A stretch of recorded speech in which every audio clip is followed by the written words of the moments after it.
একটা বিচার এবং সেটা যদি গণহত্যার মতো ক্রাইমস এগেনস্ট হিউম্যানিটির মতো মামলার বিচার হয়, সেটার বিচার কখনোই এইভাবে দ্রুততার সাথে করা যাবে না যেন এটা একটা মোবাইল কোর্টের বিচার। এরকম বিচার কিন্তু এটা নয়। মোবাইল কোর্টের ক্ষেত্রে যেটা করা সম্ভব হয়, ইন্টারন্যাশনাল ক্রাইমস ট্রাইব্যুনাল যেটা আছে আমাদের, তাদের পক্ষে সেই ধরনের বিচার করা সম্ভব নয়। এটার একটা নির্দিষ্ট প্রসিডিওর আছে, সেই প্রসিডিওর আমাদেরকে ফলো করতে হয়। আমরা সেপ্টেম্বর মাসে দায়িত্ব নিয়েছি, নভেম্বর পর্যন্ত কোর্ট সব কিছু ঠিকঠাক হতে সময় লেগেছে। তারপরে মাত্র কয়েক মাসের ব্যবধানে, 6 মাসেরও কম সময়ের মধ্যে প্রথম তদন্ত রিপোর্টটা কিন্তু আন্তর্জাতিক অপরাধ ট্রাইব্যুনালের তদন্ত সংস্থা দিতে পেরেছেন। আপনাদের এটাও মাথায় রাখতে হবে যে তদন্ত সংস্থায় যে সমস্ত অফিসাররা কাজ করেন, তারা যদিও পুলিশ বাহিনীর থেকে এসেছেন, তারা কিন্তু স্বৈরাচারের সাথে সম্পৃক্ত কেউ না। কারণ অধিকাংশই স্বৈর শাসনের আমলে তারা কিন্তু হয় বঞ্চিত ছিলেন, ওএসডি ছিলেন, নইলে বান্দরবনে ছিলেন। এই সমস্ত জায়গার থেকে যারা স্বৈর শাসনের সাথে কোনো অবস্থায় একমত ছিলেন না বা ওই অপশাসনের সাথে সম্পৃক্ত না, সেখান থেকেই বেছে বেছে আমাদেরকে তদন্ত কর্মকর্তা নিয়োগ করতে হয়েছে। এরপরে সমস্যা হচ্ছে যে তারা তদন্ত করেছেন সাধারণ আইনের মামলার তদন্ত। ইন্টারন্যাশনাল ক্রাইমস ট্রাইব্যুনাল অ্যাক্টের অধীনে যে মামলা, এখানে যে অপরাধ, এটা অপরাধের যে ধরন, অপরাধের যে উপাদান, বিচারের যে পদ্ধতি, সব কিছু কিন্তু সাধারণ আইনের থেকে আকাশ পাতাল পার্থক্য। যেমন ধরুন, আপনি যদি একটা মার্ডারের বিচার করেন, মার্ডারের বিচারের সময় দেখতে হয় তাকে মোটিভ কী ছিল খুন করার, কে খুন করেছে, কিভাবে খুন করেছে, গুলি করেছে না কোপ দিয়েছে, যদি দুইজনে কোপ দিয়ে থাকে কার কোপে মারা গিয়েছে, সেই কোপের আঘাত যেটা সেটা পোস্টমর্টেমের সাথে সাপোর্ট করে কিনা যে এই আঘাতেই তার মৃত্যু হয়েছে, দিস অ্যান্ড দ্যাট। কিন্তু ক্রাইমস এগেনস্ট হিউম্যানিটিতে মার্ডার যখন হয়, সেখানে এই সমস্ত কিছু প্রমাণ করতে হয় না। সেটা প্রমাণের পদ্ধতিটা সম্পূর্ণ ভিন্ন। এটা আইনের ব্যাখ্যা আমরা এখানে আলোচনা করব না। একজন মানুষ যদি একটা খুন করে, সেটার আপনি বের করলেন, কিন্তু যেখানে 1,500 মানুষ শহীদ হয়ে গেছে, সেখানে আপনি 1,500-এর মধ্যে আমার জানা মতে 4-5 জন বা 10 জন মানুষের শহীদের চেয়ে বেশি মানুষের কোনো পোস্টমর্টেম হয়নি। ওই সময়ে পোস্টমর্টেম করার কোনো পরিবেশ ছিল না, সুযোগ ছিল না। পোস্টমর্টেম তো দূরের কথা, প্রথম বাধা দিয়েছে হসপিটালে নিতে, কারণ অ্যাম্বুলেন্সে হামলা করেছে, রিকশায় হামলা করেছে, যারা নিয়ে যাওয়ার চেষ্টা করেছে তাদেরকে গুলি করেছে। আচ্ছা, প্রথম ব্যারিয়ার যে আপনি হসপিটালেই যেতে পারেননি।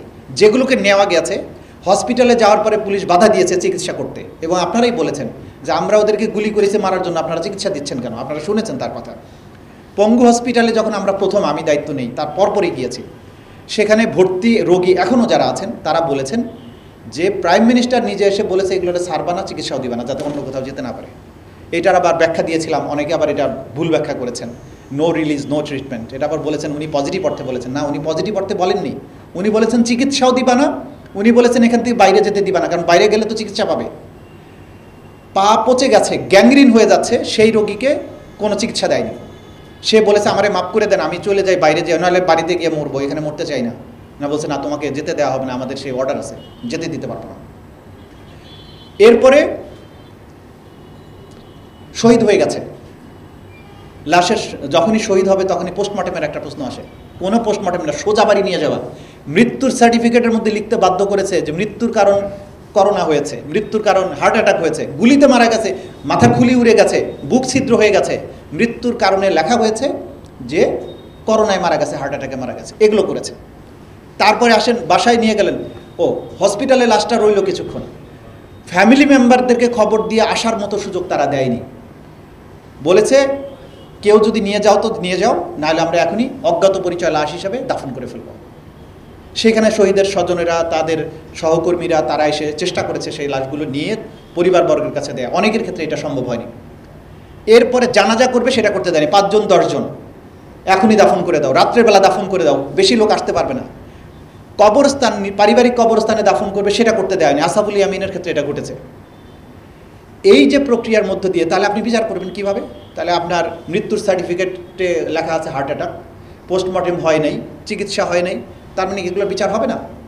ক্রাইমস এগেনস্ট হিউম্যানিটি বা গণহত্যার যখন বিচার হবে, তখন এগুলো কোনো সাবজেক্ট ম্যাটার না, বরং আমরা এগুলো যখন প্রমাণ করব যে তাকে চিকিৎসা নিতে দেয়া হয় নাই, এটাই প্রমাণ করবে যে এখানে গণহত্যা কী পদ্ধতিতে, কী সিস্টেমে এটা হয়েছে। এই যে বিচারের প্রক্রিয়াটা, এগুলো শেষ করে তদন্ত রিপোর্ট দাখিল করতে হয়। যে গুলি করেছে এখানে শুধুমাত্র সে আসামি না, যে গুলি করে নাই বা দেখেও নাই হয়তো চোখে, কিন্তু কমান্ড দিয়েছে গণভবনে বসে, সে 1 নম্বর আসামি। এইটাই হচ্ছে গণহত্যার বিচারের সাথে সাধারণ বিচারের পার্থক্য। প্রথম সাক্ষী হবে শেখ হাসিনার মামলায় শেখ হাসিনার বিরুদ্ধে, এবং পরবর্তী খুব অল্প সময়ের মধ্যে আমরা আশা করছি যে আমরা এত সিলেক্টিভ ওয়েতে শেখ হাসিনার মামলা সাক্ষী দেওয়ার জন্য বাংলাদেশের মোটামুটি 18 কোটির মধ্যে 10 কোটি লোক সাক্ষী দেওয়ার জন্য রেডি আছে, কিন্তু 10 কোটি লোক তার সাক্ষী আমরা নেব না। আমরা সবচাইতে এই অপরাধ প্রমাণের জন্য যেসব সাক্ষীর দরকার তাদেরকেই সিলেক্ট করেছি, এবং সেখান থেকে যারা বেস্ট উইটনেস তাদেরকে দিয়েই আমরা মামলাটা প্রমাণ করব। এই মামলা প্রমাণ করতে গিয়ে বিচারের যেমন একটা দাবি আছে, প্রচণ্ড দাবি আছে। আমরা শহীদদের এই ভিডিও আজকে দেখেছি, কি মনে হচ্ছে যে এদেরকে এক্ষুনি তো পারলে ফাঁসি দেওয়া উচিত, কিন্তু যখন আমরা বিচার করতে যাব আমাদেরকে কিন্তু আবেগটা কন্ট্রোল করতে হয়।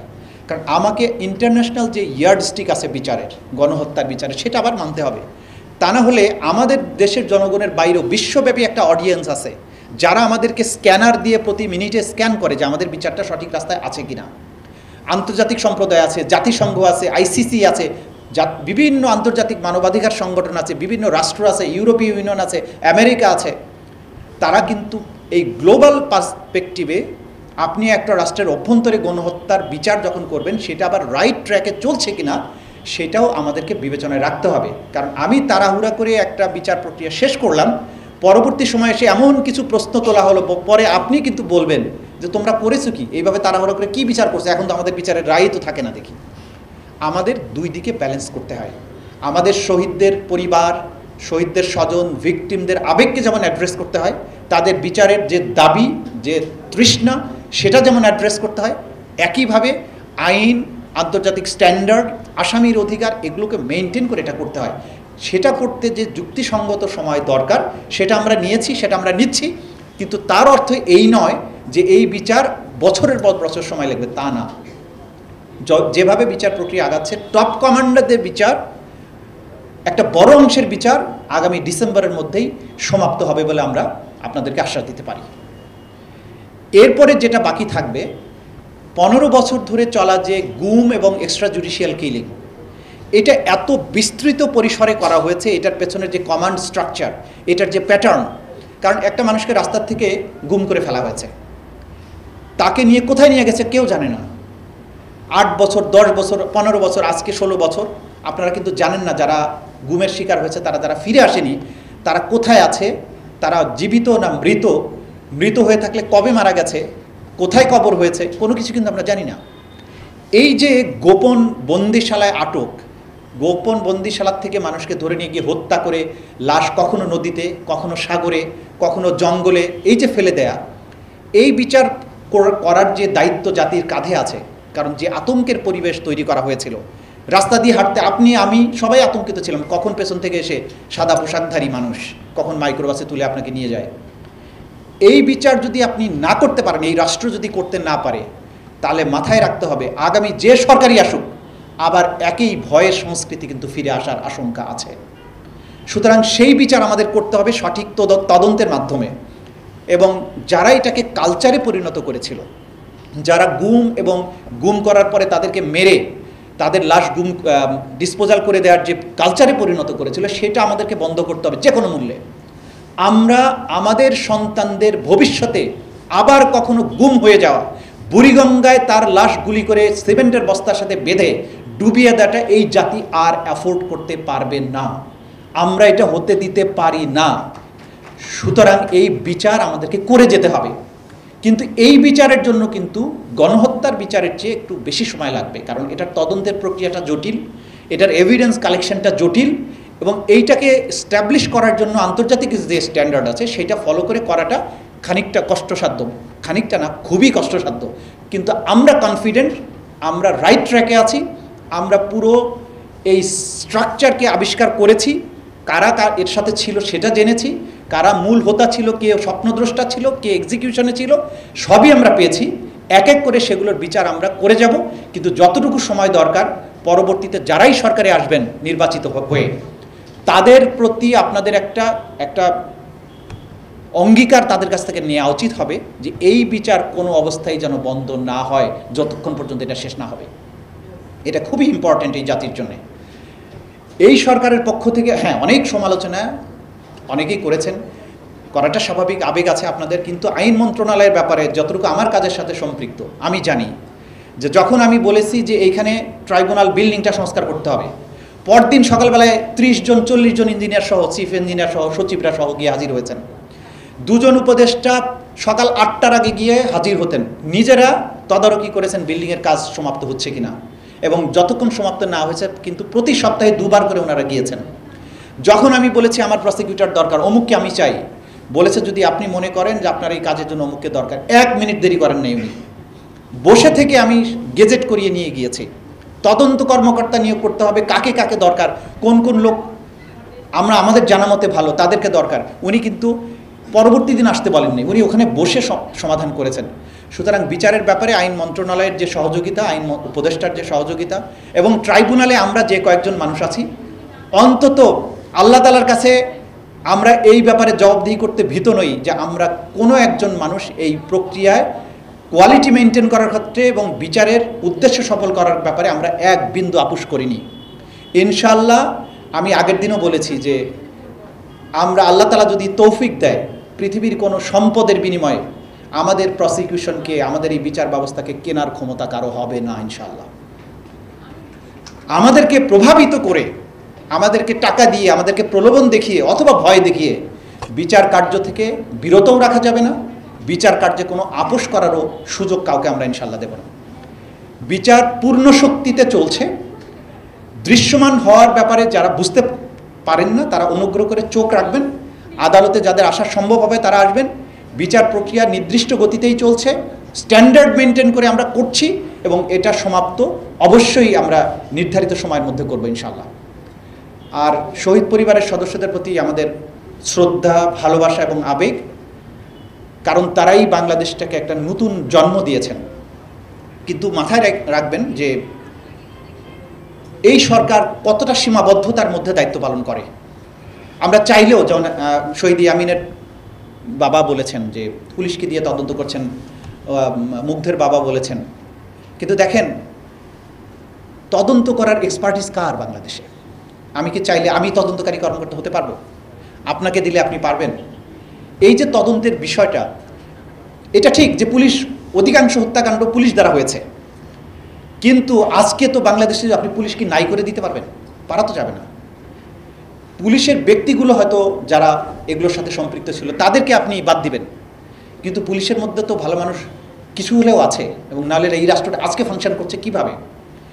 অনেক সীমাবদ্ধতার মধ্য দিয়ে রাষ্ট্র যাচ্ছে, একটা বড় ট্রমার মধ্য দিয়ে রাষ্ট্রটা এসেছে। এই রাষ্ট্রকে বাঁচিয়ে রাখা, এই রাষ্ট্রকে ফাংশনাল রাখা এত বড় ট্রমার পরে, যেখানে পুলিশ বাহিনী পালিয়ে গিয়েছে, প্রশাসন যন্ত্র সব কিছু স্বৈরশাসনের সাথে সম্পৃক্ত ছিল, বিভিন্ন গোয়েন্দা সংস্থাগুলোর সাথে সম্পৃক্ত ছিল, বিচার ব্যবস্থাগুলো সম্পৃক্ত ছিল, একটা যুদ্ধ বিধ্বস্ত ধ্বংসপ্রাপ্ত রাষ্ট্র কাঠামোর মতো, শুধু বিল্ডিংগুলো ছিল, ভেতরে সব কিছু ধ্বংস হয়ে গেছে, এমন এক রাষ্ট্র কাঠামোর দায়িত্ব কিন্তু এই সরকার নিয়েছিল। তার মধ্য দিয়ে এত বড় আয়োজন, এত বড় গণহত্যার বিচার, এটা চলমান আছে, শুকরিয়া আদায় করি আমরা। এবং আমরা যেহেতু ডিটারমাইন্ড আছি, ইনশাল্লাহ এই বিচারের সঠিক পরিণতি আপনারা বাংলাদেশে দেখতে পাবেন। এই ব্যাপারে কোনো রকম দ্বিধা এবং সন্দেহ আপনারা রাখবেন না। সবশেষে এই বিচার আগামীর বাংলাদেশে ভয়হীন, ভীতিহীন একটা পরিবেশ তৈরি করবে।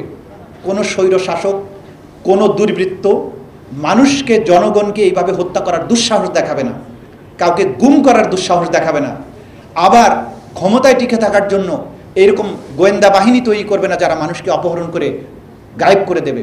সেই রকম একটা বাংলাদেশের স্বপ্ন দেখে সেই স্বপ্ন বাস্তবায়নের জন্য এই বিচার ব্যবস্থাটাকে সঠিক রাস্তায় পরিচালনার মাধ্যমে বিচারটা নিশ্চিত করে আগামীর বাংলাদেশ, এমন মুক্ত বাংলাদেশ প্রতিষ্ঠার জন্য গোটা জাতির সবাই আমরা একসাথে কাজ করছি। আপনারাও আমাদের সাথে কাজ করুন ইনশাআল্লাহ।